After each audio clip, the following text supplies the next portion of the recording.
回到我的水彩画视频。如果喜欢我视频的朋友，可以给我一个赞，同时订阅我的频道，以及打开旁边的小铃铛。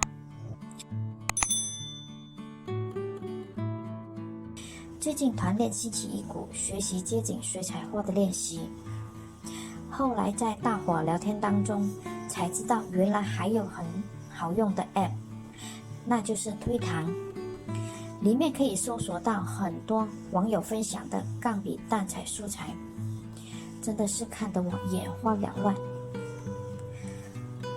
在这里想要学习淡彩的朋友，不妨可以下载推堂来练练手笔。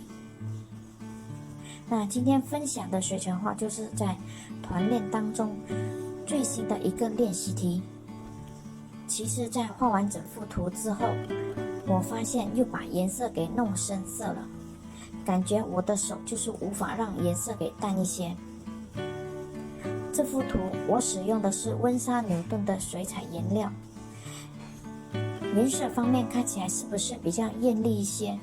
会吗？这幅图其实前后我一共画了2次，一次是有上黑线，另一幅是因为觉得上了黑线感觉不是那么美，所以又另外再画多一次，就是今天我分享的水彩画。喜欢这样一个主题的朋友可以继续观看，千万别忘了按赞和分享哦。好人有好报，祝福大家有个愉快的一天，我们下一个影片再见，拜拜。